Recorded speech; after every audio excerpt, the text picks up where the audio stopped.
Hey guys, this is PETEONTHEBEAT. I would like to welcome you to another Q&A video on my YouTube channel. So in this episode I would like to answer a specific question. The question comes from Dirk Dangler, so shout out to Dirk Dangler, and here's the question.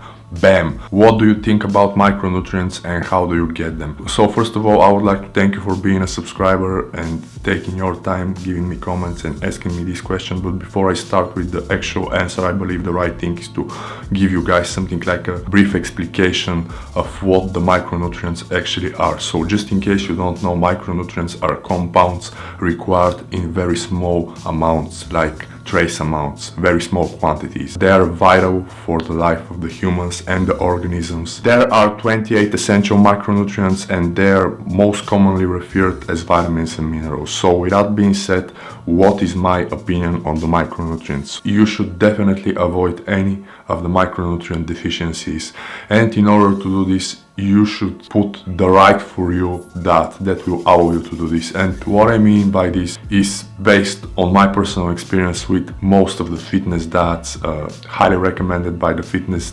industry diets, by the top-notch bodybuilding websites. Most of those diets, this is just my personal opinion, they put way too much emphasis on the overall daily caloric intake, while entirely neglect and underestimate the importance of those compounds required in smaller quantities. And on top of everything, plenty of those concepts actually push the low sodium agenda, and the sodium is one of the most important micronutrients, at least one of the most important micronutrients for everything I do, like literally for my brain performance, for my pumps at the gym, for my conditioning. You probably already know that if you watch my training videos, I'm probably not the most shredded individual, but I definitely have this sick vascularity game going. And all of that good stuff is because of the proper electrolyte balance and the proper hydration. Many of those so-called healthy bodybuilding diets, they try to convince you that the sodium is bad, the sodium is what will make you gain weight, the salt will make you fat, and you probably already know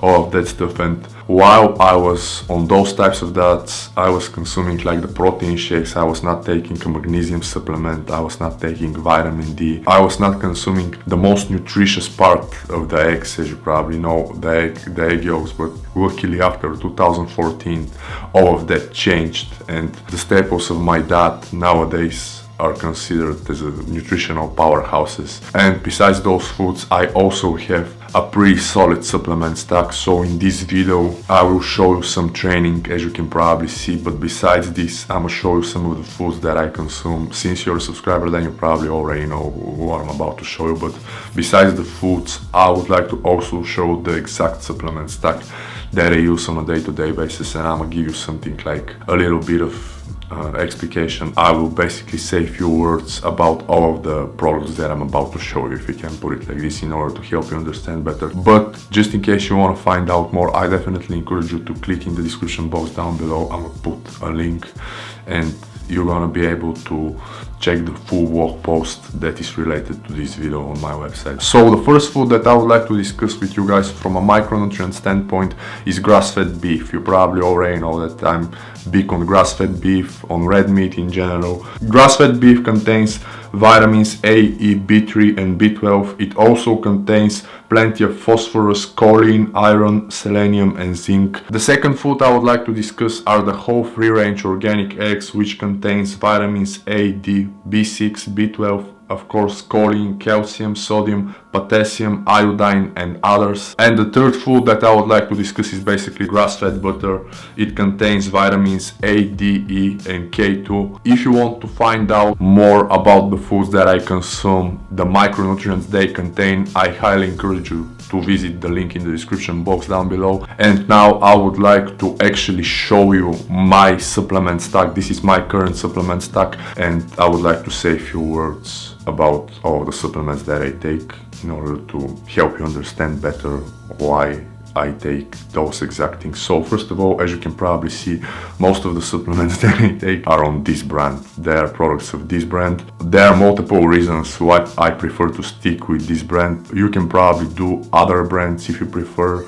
I'm not sponsored by this brand, and I do not encourage you to use this brand unless you believe this is your best option. So first of all the supplements that I take, they're starch free, sugar free, chemicals free, and I definitely believe those supplements make difference for me. So the first thing is magnesium. I stick with the chelated magnesium. The reason for this is because I believe my body responds best to the chelated magnesium. The way how I prefer to take it is right before I go to the bed. For the most part, all the supplements that I take them right before I go to the bed. I definitely consider myself more or less a food snob, definitely a coffee snob, and also a salt snob. I'm not so sure if there is such thing as a salt snob, but I'm really a fan and lover of the high quality, high iodine salts, and this is the product that I started doing like lately. This is Atlantic sea salt mixed with organic seaweed. You can Google this out and you're gonna be able to find out that this is a product that is extremely high in iodine. Besides this product, you probably already know my favorite, Celtic sea salt, but it's a bit pain in the ass for me to always get my hands on the Celtic sea salt here where I'm based. On another hand, like purchasing salt from Amazon is definitely not my thing.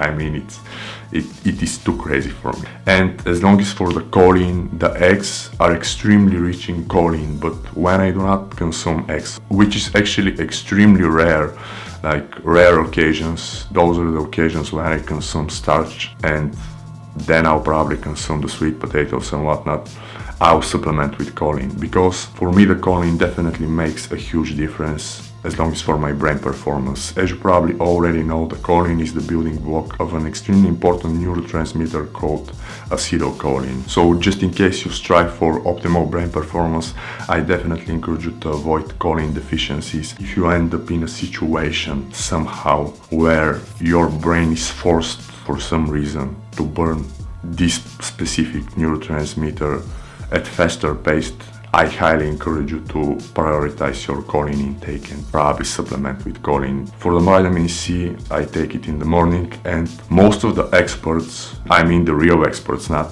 the gurus and the other guys, I mean the real experts, they recommend to take your vitamin D in a bulk, which means once a week, like pick one day of the week and take a huge amount of vitamin D. But for me, what I found works best is actually to take those soft gels. Those are 400 international units. This is the lowest concentration, or at least the lowest concentration this brand has to offer, so I stick with this product. And I take one soft gel right before I go to the bed. Also, plenty of people recommend to take the vitamin D in the morning, but I definitely encourage you to experiment and do some self-observations, maybe track the way you feel on the next day, track the way you are able to perform in order to figure out what works best for you. For me, what works best is to take one soft gel of 400 international units right before I go to bed. This is right after I consume